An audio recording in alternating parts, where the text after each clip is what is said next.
1870-4. A winter without mercy. The cold had dropped early and hadn't let go since. They came through Kansas in a sleet that turned to snow by the second day, the wind snapping at their faces like a whip. It was near sundown when they reached a stretch of land so flat and vacant it might be been the end of the world. Her feet cracked in her boots. One of the boys had taken to coughing blood behind his hand, and the littlest girl no longer asked when they'd stop walking. No one had spoken for an hour. Their breath came out in ragged puffs. All around them, the plains stretched silver and endless. The sky hung low, the color of raw iron, and in every direction there was the same brittle silence.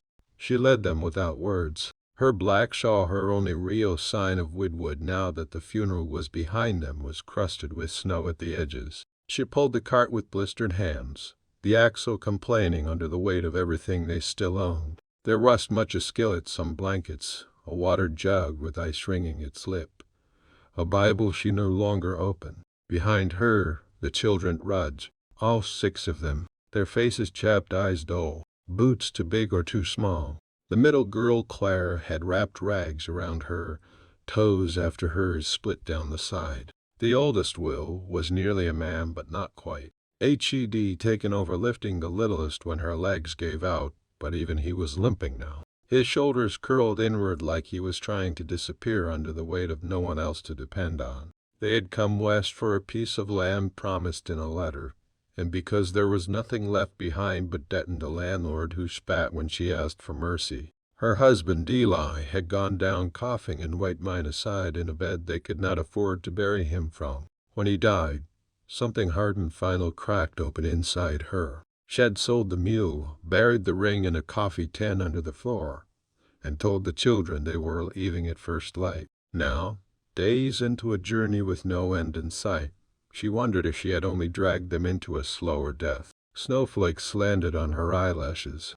Her knuckles burned in the wind. She looked back to check on them again and saw that Clara had dropped to her knees. The girl's head hung low, breath fogging in gasps. No cry, no protest, just folded down quiet, like a bird with its wing broken. The widow stopped the cart. "Get up," she said, voice cracked and hoarse. "Claire, get up now."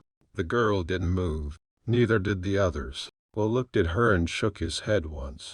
"She can't, Ma." The boy's voice broke on the last word, and she heard something in it that turned her chest to ash. Not defiance, not even fear, just empty. The wind shoved at them again, harder this time. She looked up at the sky and for a moment hated it with everything in her. The uselessness of prayer, the silence of heaven, the way the land swallowed every scream and offered nothing back but more snow.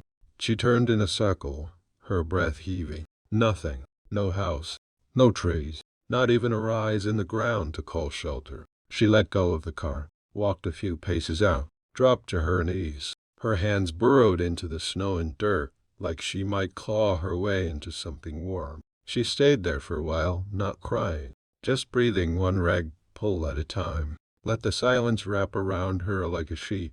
Then she stood. "Off the road," she said. "We dig. We'll blink.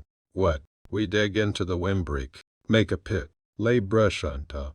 We've got flint. You'll get it lit." The children didn't move. She walked back, grabbed Will by the shoulder. "I said dig."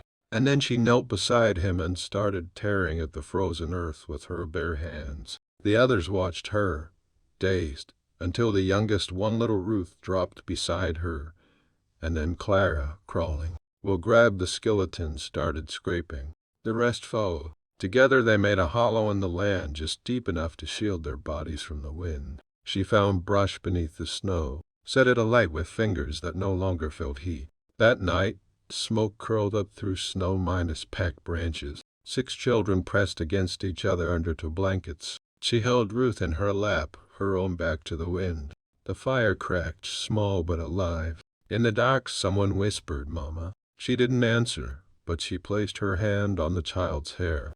That would be enough for now. She had not slipped, only gone quiet.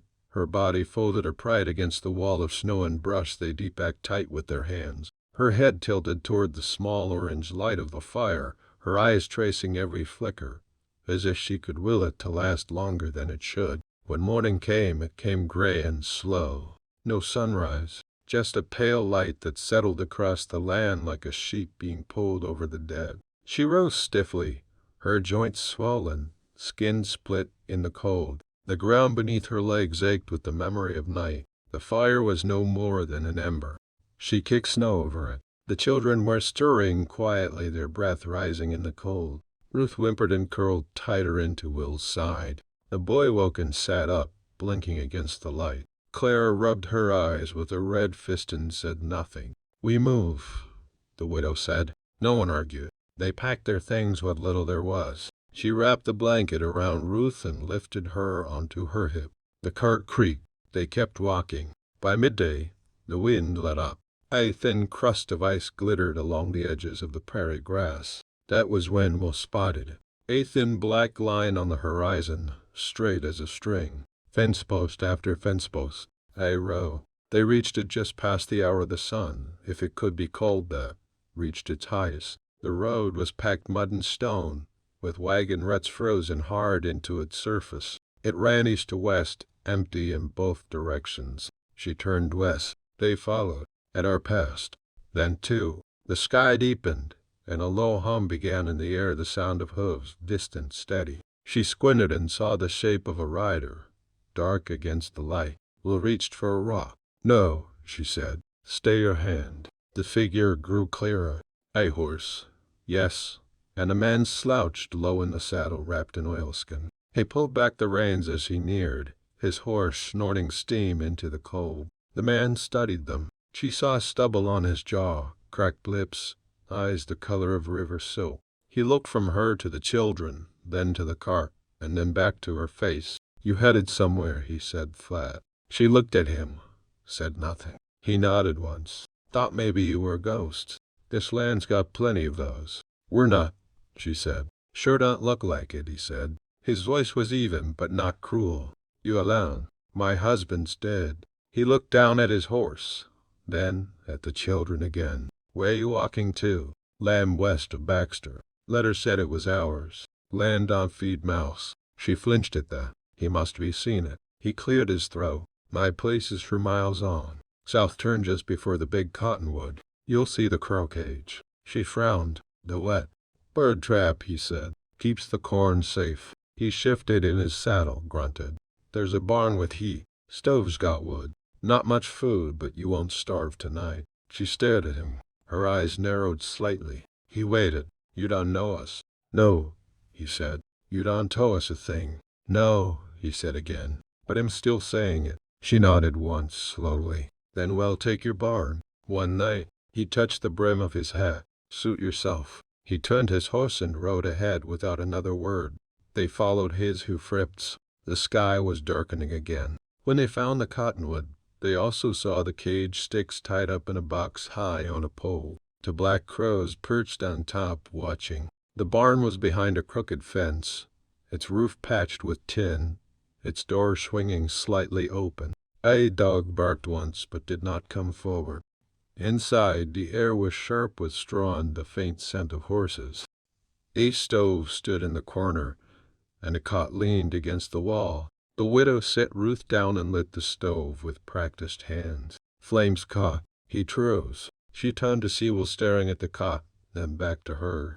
She shook her head. "Well, I'll stay on the floor." Later, as the children slept close, the door creaked again. The man stood there, holding a tin bowl and a wrapped cloth. He handed them to her without a word. "Stew and bread." She nodded once. He nodded back.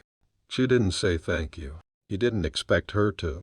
That night they ate warm. The next morning the man was already in the yard, splitting wood. His coat hung from one post, his sleeves rolled back, and the sharp rhythm of the axe carried through the cold like a heartbeat. She watched him through the barn door for a long moment before stepping out, her shawl wrapped tight. "You got a name?" he asked, not looking up. "Naomi." He nodded. Silas." She said nothing else, and neither did he. She crouched by the pump and worked the handle until water sputtered into a dented bucket. Her fingers burned from the iron. Inside, the children stirred. Silas didn't offer to help. He split wood like it was penance, steady and silent. She admired that. No talk for the sake of noise. That afternoon, he let them stay. Said nothing about it, just didn't ask them to leave. The wind picked up again, and a snow curtain moved in from the north. They worked without needing to speak. She cleared the stalls, spread fresh straw. We'll have tall buckets. Silas gave him a quiet look now and then, not praise, but something like it. By the third day, Naomi found herself at the stove again, cooking a stew from a few of Silas's winter vegetables and the dried meat he left on the shelf without comment. She noticed the way Clara looked at the warm walls, the way Ruth laughed once, sudden and short, at something Will said. It had been days since she had heard any of them laugh. That night after the children were down, Naomi stepped out to the porch where Silas sat sharpening a knife. "I'm not staying," she said. He didn't look up. "Didn't ask you to. But the children." He set the knife down. "They've been sleeping through the night. That's not nothing." She folded her arms. The air was heavy with cold and pine smoke. "You alone here?" she asked. "West always." She waited. He offered no more. She leaned against the post. "You lose someone?" Silas rubbed a thumb over the blade. "Wife, 2 years ago. Fever took her fast." She nodded. "Mine too." But it was slower. They stood there quiet, the winter pressing close. After a while, she spoke again. "I don't want charity. I don't give it." She looked at him. "I see a woman with 6 children and a spine like steel," he said. "You want work, I've got it. You want food, you help make it. That's not charity." She looked out at the dark. The wind had gone still, and snow was falling again, soft and even. "What kind of work?" she asked. "Spring planning's not far off," he said. "Chickens need feeding. Fence needs fixing." She rubbed her hands together. "We can do that." Silas nodded. "Then stay." She hesitated, then gave the smallest nod. That night when she returned to the barn, Will sat up in the dim light. "Are we leaving?" "Not yet," she said. He looked at her. "You trust him?" She thought about that. "I trust what I see." And what she saw was a man worn down by grief, same as her. Not soft, not kind in the usual way. But he kept his word. He left food where they could reach it. He let her speak when she wanted and didn't ask when she didn't. For now, that was enough. The next morning the snow was deep. The farm was quiet, buried under white. Naomi stepped into the yard with Will, both of them lifting shovels. Silas met them by the shed. "Let's clear the south path first," he said. "Then check the coop. You'll want boots. There by the door." Will glanced up. "Yours?" "Don't wear them no more," Silas said. "Feet got too big." Will cracked a grin, first time in weeks. Naomi didn't smile, but she watched it happen, and she let herself feel that small crack of warmth in her chest. Not joy, not yet, but something close. Every ride leaves a mark. Subscribe for the next one. By mid-February, the snow began to pull back its claws. Drips tapped from the eaves in the mornings. Birds returned to the low pine behind the barn. Naomi marked the days in her head by how many steps she could take before the cold bit through her coat. The land had shape again, hills and troughs. The creek behind Silas's pasture thawed to a thin trickle of silver. With each sunrise, the widow moved with more surety. She worked the coop, patched the holes in the fence with wire and timber. The children learned the routine feed, sweep, boil water, stack kindling. Ruth stopped clinging to her hip. Clara and the boys argued again, which Naomi took as a kind of good sign. She found herself watching Silas, too. The way he always rose before dawn, how he checked the animals without complaint, how he fixed what broke and didn't speak of what could not be fixed. One morning, after a thaw had turned the road to mud, he handed her a sack and nodded toward the root cellar. "You know how to seed potatoes." She looked at him, half amused. "Do you?" He shrugged. "Not well." "That's why I'm asking." That evening she sliced the sprouting spuds into pieces, letting each one dry on the shelf. The children watched her hands move with the kind of focus that comes from remembering a life that once made sense. Silas stood in the doorway, arms crossed, a faint curl at the corner of his mouth. "You ever think of staying past spring?" he asked. Naomi didn't answer right away. He nodded like he expected that. Later, after the children were down and the stove coals were low, she joined him outside again. The moon hung low. Coyotes howled faintly in the distance. I had a sister once, Silas said, north of Abilene. We used to fight over who could run fastest through the creek beds. Naomi said nothing. She died at 16, fell from a horse and snapped her neck. My mother never smiled after that. My father drank. I left before I turned 20. Bought this land with the little I had. Been trying to make it worth something since. Naomi watched the sky. Eli wanted to go west, she said. Thought land would fix what money broke. I was sick with the baby Ruth. We waited too long. He took fever that winter. I buried him with a shovel I had to borrow. Silas looked at her. And you still left. There was nothing left to stay for. Silas nodded once. Then maybe we're both out here trying to make something that don't come easy. The silence sat between them like a third person. After a while, she asked, "Why help us?" He glanced at her, and for once, his voice dropped low. I guess it felt like the first thing that mattered in a long time. Naomi looked down at her hands. They were raw, rayed, full of calluses but strong. You ever think this place might need more than one set of hands? She asked. I have, he said. I do. She nodded slow. Then we'll see, she said. Not a promise. Not yet. But the door cracked open. Just enough. The next day she walked the land while the children played with sticks in the creek bed. The soil was thawing. The fence held. The barn roof no longer leaked. She saw, for the first time, a kind of shape to it all the life she didn't beg for but might choose. That night as she tucked Ruth into the cotton while stoked the stove without being asked, Naomi glanced at the ring buried in the dirt beneath a house they'd never returned to. She didn't miss it. She didn't need it, because for the first time in a long while she was not just surviving. She was building. A week later, word came down the road with a rider. Silas took the letter at the gate, nodded at whatever was said, then walked it back in silence. Naomi saw the look on his face and met him halfway to the barn. Trouble? She asked. He handed it to her. The paper was thin and smudged from travel. She read it slowly. A.L. and Clark and Baxter claiming title dispute. A cousin of L is laying claim through a debt unpaid. A court date set. Spring thaw. Naomi lowered the paper. Her mouth was a tight line. I thought it was ours, was said from behind her. He dare read the shape of her face, if not the word. So did I, she said. She handed the paper back to Silas. It's not right. No, he said, but it's legal. She felt the weight of it hit her, slow and cold. Everything they dragged across the prairie, every mile walk, every night spent in snow and silence and hope, all of it tightened by ink. I've no money for a lawyer, she said. Silas folded the paper once, careful. I know someone who might help. Old friend in town. Used to take cases for trade. He's not much for company, but he hates thieves worse than snakes. She looked at him guarded. He'll ride with you, he said.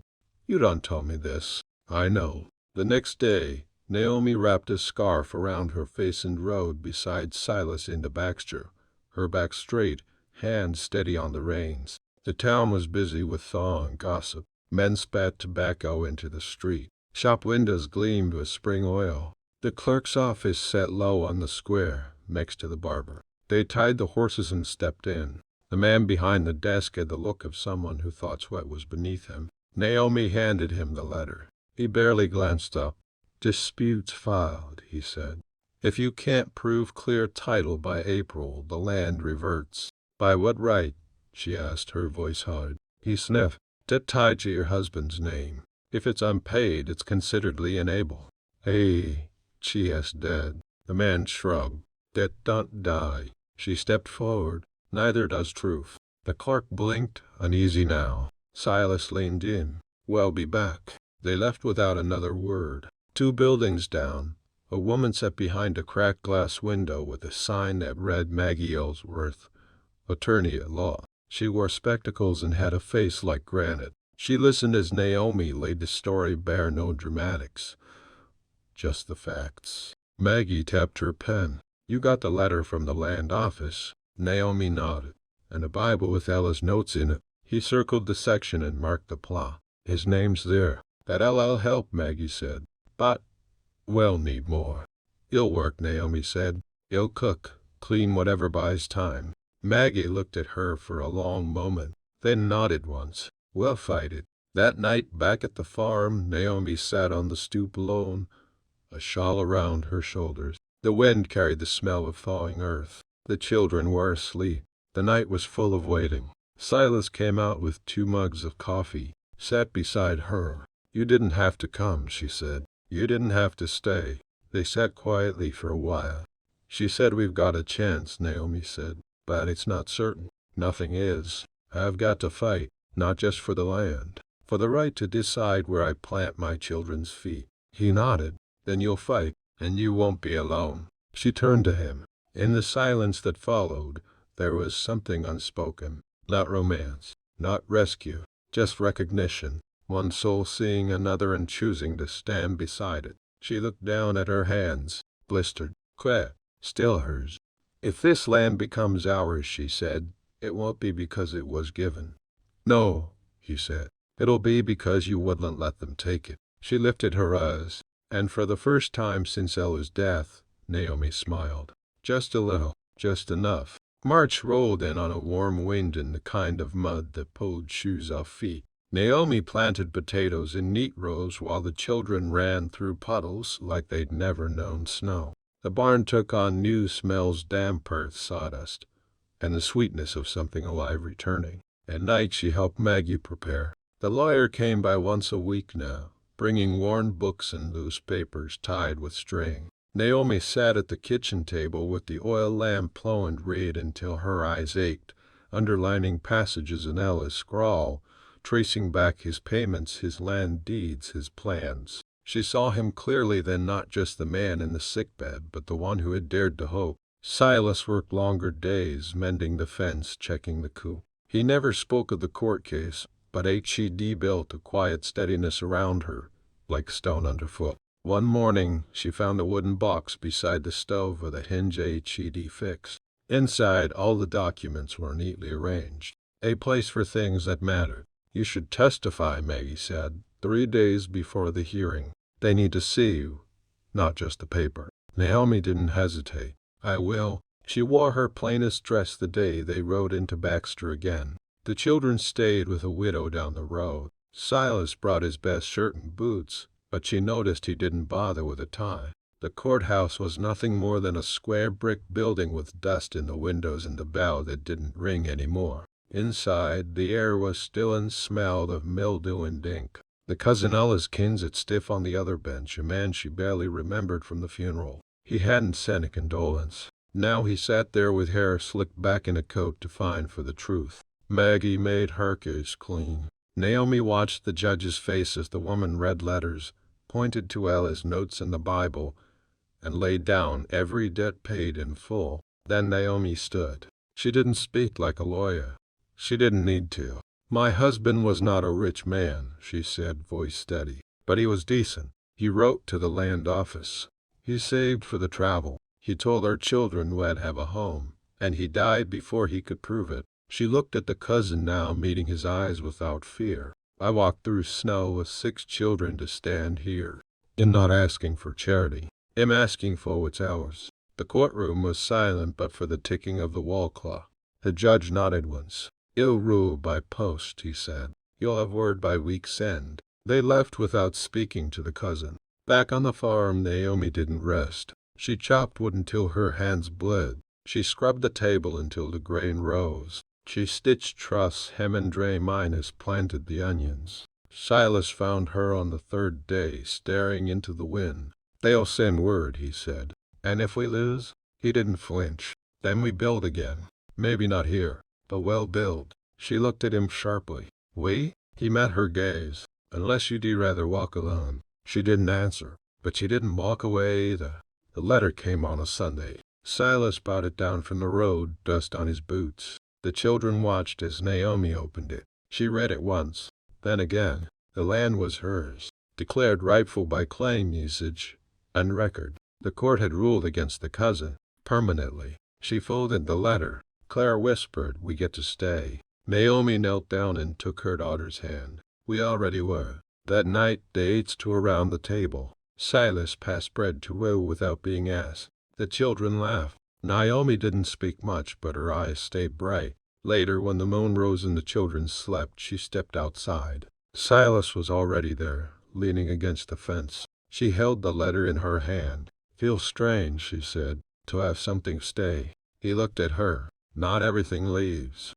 They stood like that for a long time. "I buried Della's ring in Kansas," he said. "Left it behind on purpose." Silas didn't answer right away. "Then maybe it's time to choose something new," he said. She nodded. Not a yes, but not a no.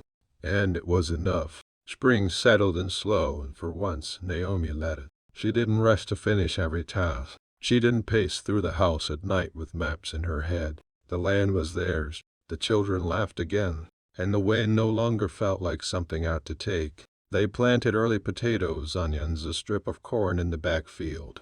Will and Clara carried buckets, argued about furrow width, and came in with dirt up to their elbows. Naomi let them.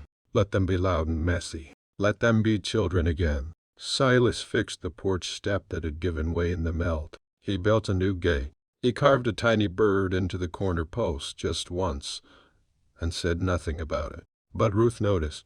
She touched it every morning like a habit. Naomi watched all of it, sometimes with her arms crossed, sometimes with her hands on her hips, but more often now with a quiet that lost fear. It was peace. One Sunday afternoon, when the breeze was soft and the sky was clean, Silas came up the porch steps holding something wrapped in cloth. "I've been working on something," he said. Naomi raised a brow. He set it on the table. "Open it." Inside was a wooden box, smooth and warm with oil carved with care. When she lifted the lid, she found a simple silver band inside, plain, sturdy. She looked up at him, her expression unreadable. "It's not to replace anything," he said. "Not to fix what can't be fixed. It's just a mark, a choice." Naomi touched the ring, then let the lid close. She didn't speak for a long while. Silas nodded, like he understood. "But then," she said, "let the children eat first." He blinked. "Let." She smiled, just barely. "Then we'll talk." That evening after supper, they sat under the cottonwood. The sky was gold in the west, the light thick and good. Naomi held the ring in her palm, then slid it on her finger without ceremony. "I buried the last one," she said. "Not out of grief, out of survival." Silas said nothing. He didn't need to. She looked at him. "But this one I keep, not because I have to, but because I want to." He let out a slow breath. "You sure?" "No," she said, smiling now, "but that's never stopped me." They didn't kiss. That wasn't their way. Instead, he took her hand, held it like something known, familiar, worthy. The next morning, Naomi woke to the sound of hammering. Silas was adding boards to the small room off the barn, the start of something permanent. Ruth ran barefoot in the grass. Will chopped kindling with purpose. Clara called from the coop about a fresh egg, and Naomi stood in the doorway, her hands strong, her heart steady. She was no longer the widow who walked until her children couldn't anymore. She was the woman who stayed, the woman who built, the woman who chose. And that was enough. That was everything. If the silence spoke, Ruth, subscribe and hear more.